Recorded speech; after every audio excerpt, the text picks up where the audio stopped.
Chiropractic.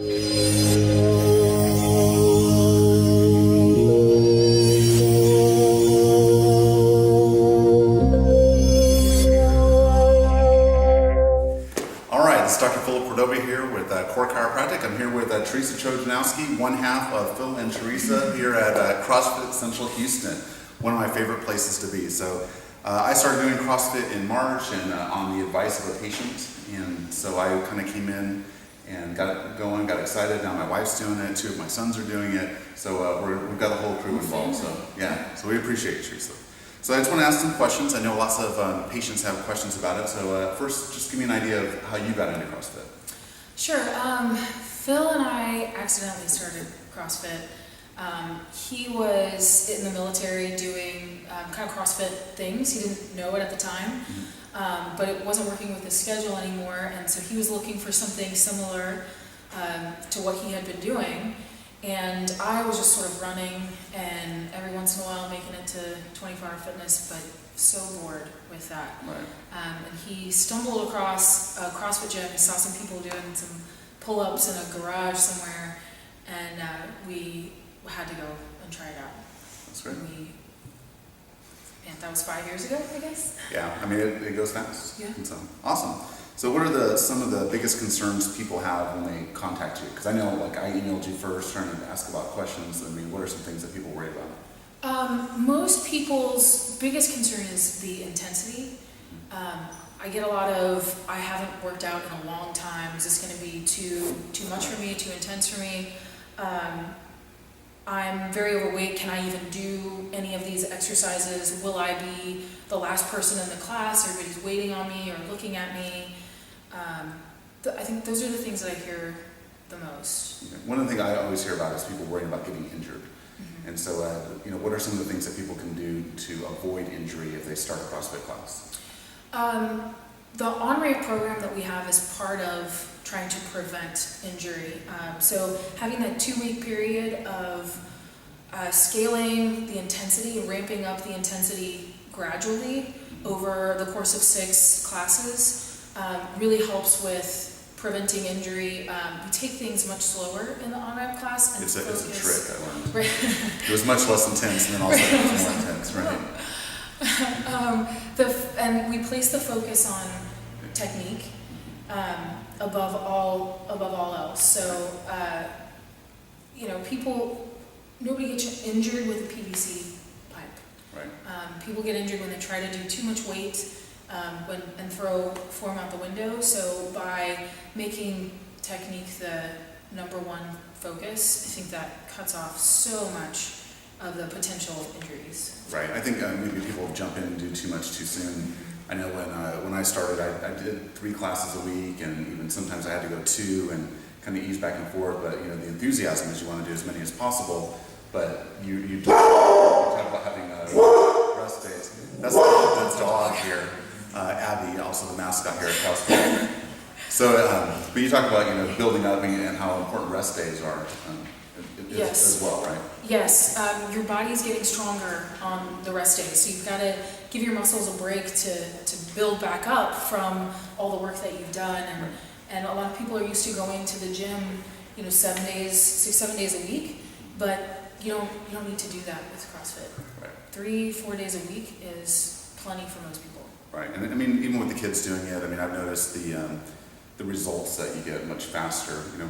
It's not like we weren't going to the gym, we weren't exercising, but it's like you just didn't see a difference. I had a trainer for a year, didn't notice a difference. I ran a marathon 2 years ago and still felt like I was out of shape because I wasn't getting any stronger. So it was a big difference to pull back and yet get results much faster. Yeah. Yeah. So somebody who thinks it's too intense, okay, well, she kind of stole one of my questions. One of the things, this is a personal question, is why do we do so many squats and burpees? So if you don't know what a burpee is... You want to demo? No, I don't want to do burpees. So you basically drop down into your chest, kind of like a push-up position, then push back up and land here, and then jump afterwards. And they have lots of variations where we're jumping over things and then doing that. So, but I realize it must be important because it's not like it's a fan favorite. Right. And so, but you're here to help us get better. So, I mean, these are things that I know that must be important. Right. First of all, if you were just at home and needed a workout to do and had absolutely no equipment, burpees would be the best thing to do. It's a strength, it's a conditioning exercise. It does a little bit of everything. So you're working on explosive movement because you're closing your hips fast when you jump up from the burpee. You're strengthening your arms because you're dropping down in a push-up position and then pushing yourself up. Your heart rate's getting up because you're trying to cycle these very quickly, and it's a functional movement. You know, at some point in your life, you're gonna have to get down on the ground and get back up. Right. And we're just practicing doing it in the most efficient way possible. Right, and then the squats. I think Phil, her husband, mentioned that 90% of the time people work from here up, and here we work 90% of the time from here down. I know squats are a big part of that too. Right. You're squatting at some point in your life every day. When you go and sit down in a chair, that's like a mini squat. And if you do a bunch of squats and then try to sit down in a chair, that's also different. That's part of the problem. Right. Well, I didn't even realize I wasn't squatting. I mean, my wife naturally does a lot of squats, and when she bends down to pick something up, she'll go into a squat. When I bend down to pick something up, I was going down on one knee and getting down, and so I didn't even realize I wasn't doing that movement. Right. So yes, you should be able to squat, and I think the rest of the world does a lot more squatting than Americans do. Right. And so adding that back in, spending it. And if you watch little children, like little baby children, when they're playing with something on the ground, most of the time they're not kneeling on the ground. They're sitting in the bottom of a squat, and that's because it's a natural, comfortable position if you're flexible. What happens is that as we get older, we stop squatting as much, we stop moving around so much, we're sitting a little bit more, our hips get tighter, and so that squat isn't as comfortable as it used to be, but you know, it's intended to be kind of a resting position. Oh, I think it took me a full 6 months to be able to get down into a squat, and now, I mean, now it feels like a stretch. It feels comfortable. Yeah. But initially, it was you know, pretty painful with you know, getting 4 more inches, go down, you know, that type of stuff. Okay. So what's the biggest transformation you see? I mean, I'm looking around. I mean, I see people getting stronger. I mean, people that I know that I kind of started with, I can see that they're lifting more weight. I mean, I know at one point, you're about a year old here at this gym. You had to go and buy like a whole nother stack of 45 plates because everyone started getting stronger. You know, people are losing weight, people are running better. I mean, they're getting better cardiovascular. But what's the biggest transformation that you see in people once they join CrossFit? You know, there's the obvious ones, like you said, the weight loss and the strength gains. Those are going to happen. But I think what most people don't expect is the mental and psychological changes that can happen. You see people being willing to try more things, like being less timid to try things that they haven't done before. Right. Just the confidence that comes with doing things that you didn't know that you could do or didn't think that you could do previously. And for a lot of folks, it's their first time lifting weights, and so that can be really empowering both in and out of the gym. Yeah, I totally agree. Just one of the things that happens in CrossFit is we'll do like as many rounds as possible, or we'll do you know, a set amount of time. So it's not like this endless workout. It could be a 3-minute workout, it could be a 20-minute workout. But in my head, I start dividing things up now in rounds, right? So there's 5 rounds. I'm like, okay, 3 rounds. I'm more than halfway done, and I can push forward.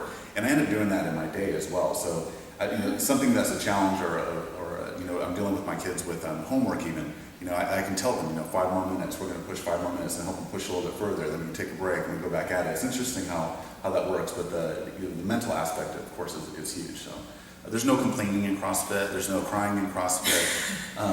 I don't even drink water during the WOD because they made a comment one time joking around about that. You know, Phil, her husband, made a joke one time about, you can wear gloves in CrossFit as long as it matches your purse, things like that. So it's really this mental toughness thing. Toughen people up a little bit. Right. So I have 3 sons, so it's nice to kind of toughen them up even more. So it's fun that way. But I agree, mental is the huge part of it. Is there anyone that you would discourage from trying CrossFit? Somebody that maybe it's just not the right thing for them? No. CrossFit can be for everyone, but it doesn't mean that it is for everyone. So if you don't like lifting weights, if you don't like working out with other people around in a kind of team setting, then you might not like CrossFit. But anybody can do CrossFit. We can scale to anybody's fitness level. So there's no I'm too old, I'm too overweight. There's plenty of grandmas, grandpas, 70 to 80-year-olds doing CrossFit. Right. There's CrossFit Kids now, so there's not even too young. You know, we can scale everything. It's just a matter of personal preference, I guess, if you like a the style. willingness to push harder too. So if you do want to work out hard and not, have to do so many times a week and want to see results, then you have to do it. But it does take a willingness to push through that. Right.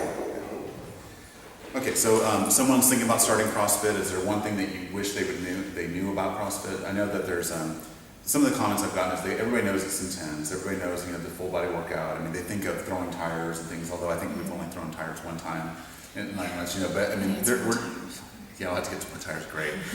so there's that aspect to it. But is there something that people would be surprised to learn about CrossFit? I think that it's more of a uplifting and positive atmosphere than some people think. Would you say it's all CrossFits, or is that this particular place?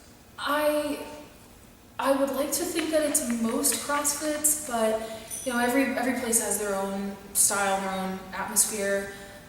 Some places that are maybe geared a little bit more towards competitive athletes, they might feel much different than this. But I know for CrossFit Central Houston, it's a positive, uplifting place, and we're pushing each other in a good way, and not.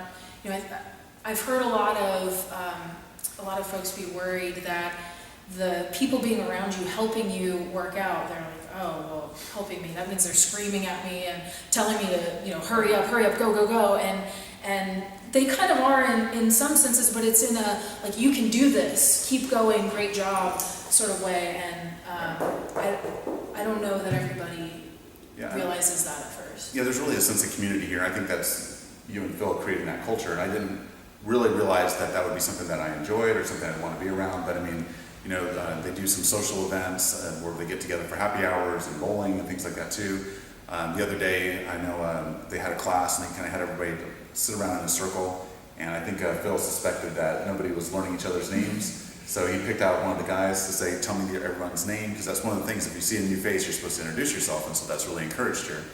But the guy didn't know the name, and so I think it was burpees as the punishment. Oh, we've got a visitor. Yeah. That's it. It's okay. So, learning everybody's name is really helpful. I mean, I find, I'm now becoming friends with some of the people on Facebook, or we're, talking and chatting afterwards. We're getting to know each other a lot better too. So that's not something I expected. I think it's a fun part. So I know, if I can go to the gym I went to the Y for years and I didn't know anybody. I mean, it was that guy that uses that machine or whatever, but I didn't know anybody by name. And so it was a big difference. Yeah. Okay, so someone decides, January, we're focusing on exercise. They decide that they want to try out CrossFit.